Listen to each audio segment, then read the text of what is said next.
ఇక పశ్చిమ మధ్య బంగాళాఖాతంలో మోందా తుఫాన్ దూసుకొస్తోంది. 6 గంటల్లో గంటకు 18 కిలోమీటర్ల వేగంతో తుఫాన్ కదిలింది. ప్రస్తుతానికి చెన్నైకి 520 కిలోమీటర్లు, విశాఖపట్నానికి 600 కిలోమీటర్లు, కాకినాడకు 570 కిలోమీటర్ల దూరంలో మోందా తుఫాన్ కేంద్రీకృతమైంది. పశ్చిమ వాయువ్య దిశగా కదులుతూ రేపు ఉదయానికి తీవ్ర తుఫాన్గా మారే ఛాన్స్ ఉందని విశాఖ వాతావరణ కేంద్ర అధికారులు తెలిపారు. రేపు రాత్రి కాకినాడ సమీపంలో తీరం దాటే అవకాశం ఉందని వారు అంచనా వేస్తున్నారు. తీరం వెంబడి వీస్తున్న బలమైన ఈదురుగాలులు ప్రజలంతా కూడా సురక్షితంగా ఇంట్లోనే ఉండాలని అధికారులు సూచించారు. సహాయక చర్యల కోసం 9 SDRF, 7 NDRF బృందాలను రంగంలోకి దించారు.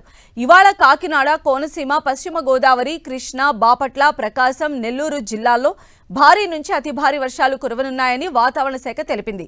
శ్రీకాకుళం, విజయనగరం, మన్యం, అల్లూరి, విశాఖ, అనకాపల్లి జిల్లాల్లో భారీ వర్షాలు కురుస్తాయని, తూర్పు గోదావరి, ఏలూరు, NTR, గుంటూరు, పల్నాడు, చిత్తూరు, తిరుపతి జిల్లాల్లో భారీ వర్షాలు కురిసే అవకాశం ఉందని వాతావరణ శాఖ అంచనా వేసింది. ఏపీలోని వెదర్ అప్డేట్స్ కి సంబంధించిన మరిన్ని అప్డేట్స్ మా ప్రతినిధి జార్జ్ మనకు అందిస్తారు. జార్జ్.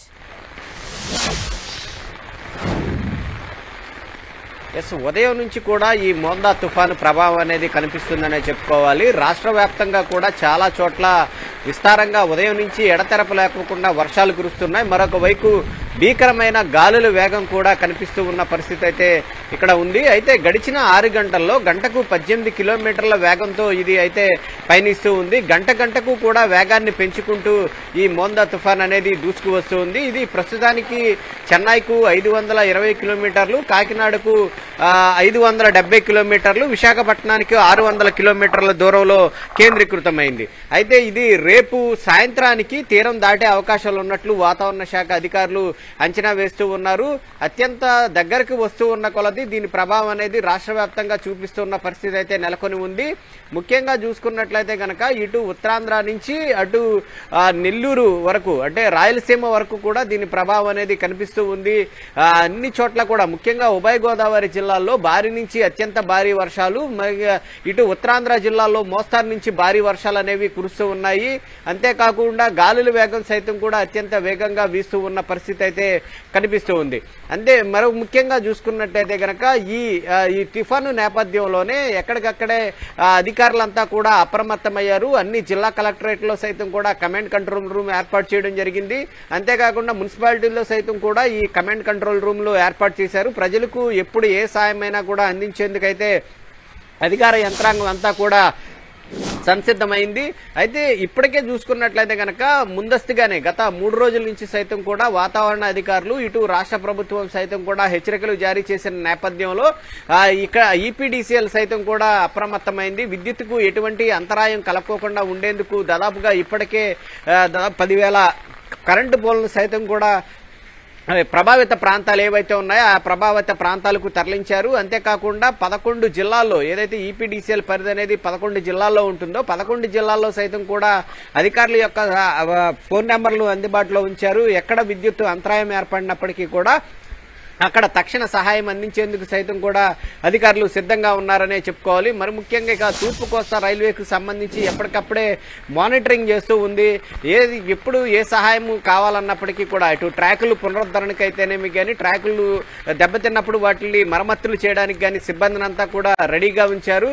అంతేకాకుండా విద్యుత్తుకు గనక అంతరాయం ఏర్పడినట్లయితే కనుక ఆల్టర్నేటివ్ గా స్పెషల్ బోగీలను, ఇంజన్లు సైతం కూడా తూర్పు కోస్తా రైల్వే సిద్ధంగా ఉంచడం జరిగింది. ఇక లోతట్టు తీర ప్రాంత ప్రజలను సైతం కూడా అప్రమత్తంగా ఉంచారు. తుఫాన్ షెల్టర్లు ఏవైతే ఉన్నాయో అవి మాత్రమే కాకుండా ప్రత్యేక శిబిరాలను సైతం కూడా ఏర్పాటు చేశారు.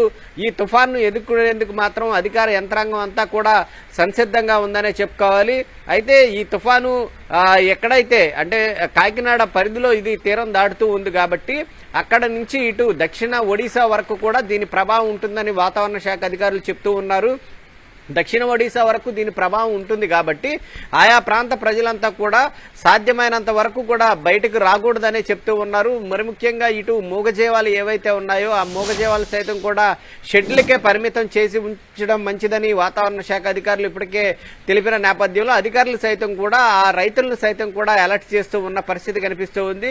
ఇక ఏవైనా అంటే ఈ వర్షాలు కురుస్తూ ఉన్న నేపథ్యం, అలాగే ఈదురుగాలులు కురుస్తూ ఉన్న నేపథ్యంలో అక్కడ ఉన్న ప్రాంత ప్రజలందరినీ కూడా అప్రమత్తం చేయడంతో పాటు అక్కడ సహాయక చర్యలు చేపట్టేందుకు సైతం కూడా ఇటు జేసీబీలు, కట్టర్లు, తగిన సామాగ్రిని అంతా కూడా సిద్ధం చేసి కోవాలని ఇప్పటికే ఆయా జిల్లా కలెక్టర్లకు సైతం కూడా రాష్ట్ర ప్రభుత్వం ఆదేశాలు జారీ చేసింది. ఇప్పటికే అన్ని చోట్ల సైతం కూడా స్కూళ్లకు సైతం కూడా సెలవులు ప్రకటించారు. అధికారులకు సైతం కూడా సెలవులను రద్దు చేయడం జరిగింది. ఈ నేపథ్యంలోనే ఇటు ఉదయం నుంచి కూడా ఎడతెరపి లేకుండా వర్షాలు కురుస్తూ ఉన్న నేపథ్యంలో మరో ముఖ్యంగా ఈ సముద్రం సైతం కూడా చాలా రఫ్ గా మారింది. ఈ నేపథ్యంలో పర్యాటక ప్రదేశాలు ఏవైతే ఉన్నాయో ఆ పర్యాటక ప్రదేశాలకు సైతం కూడా ఎవరిని రానివ్వడం లేదు. ఎందుకంటే ఎక్కడికక్కడే బారికేట్లు ఏర్పాటు చేసి పోలీసుల పహారా మధ్య అయితే అక్కడ వారిని ఎవరిని కూడా రానివ్వని పరిస్థితి అయితే నెలకొని ఉంది. ఏదేమైనప్పటికీ ఇలాంటి విపత్కర పరిస్థితుల్ని ఎదుర్కొనేందుకు ప్రజలు సైతం కూడా సహకరించాలి. సాధ్యమైనంత వరకు ఎవరు కూడా బయటకు రాకూడదంటూ కూడా చెప్తూ ఉన్నారు. ఈ తుఫాను నేపథ్యంలో ఇటు రాష్ట్ర ప్రభుత్వానికి సంబంధించి స్వయంగా సీఎం చంద్రబాబుతో పాటు హోంమంత్రి అనిత సైతం కూడా సమీక్ష సమావేశం నిర్వహించారు. ఏదైతే లోతట్టు తీర ప్రాంత ప్రజలను అప్రమత్తం చేయడంతో పాటు ఇక్కడ ఎక్కువగా కురుస్తున్న వర్షాల కారణంగా రిజర్వాయర్లు సైతం కూడా నిండుకుండలా మారే అవకాశం కనిపిస్తూ ఉంది. అంతేకాకుండా ఎగురు కురిసిన వర్షాల కారణంగా ఈ నదుల్లో సైతం కూడా నీరు ఎక్కువగా వచ్చి చేరే అవకాశం ఉంది. కాబట్టి నదీ పరివాహక ప్రాంత ప్రజలను సైతం కూడా అలర్ట్ చేశారు. అవసరమైతే వారందరినీ కూడా సురక్షిత ప్రాంతాలకు తరలించేందుకు సైతం కూడా ఏర్పాట్లయితే చేయడం జరిగింది. అయితే ఈ మోందా తుఫాను ప్రభావం అనేది ఈ రోజు నుంచి రేపు వరకు కూడా రాష్ట్ర వ్యాప్తంగా ఉండే అవకాశం ఉంది. అంతేకాకుండా ఇది తీరం దాటిన తర్వాత కూడా దీని ప్రభావం ఎక్కువగా ఉంటుంది. అంటే దాదాపుగా ఈ రోజు నుంచి 3 రోజుల పాటు ఈ మోందా తుఫాన్ ఎఫెక్ట్ అనేది ఉంటుంది. ఇది తీరం దాటినప్పటికీ కూడా చాలా చోట్ల రాష్ట్ర వ్యాప్తంగా కూడా భారీ నుంచి అత్యంత భారీ వర్షాలు కురుస్తాయి. కాబట్టి రాగల 3 రోజుల పాటు లోతట్టు తీర ప్రాంత ప్రజలంతా కూడా అప్రమత్తంగా ఉండాలని వాతావరణ శాఖ అయితే చెప్తూ ఉంది. Right George.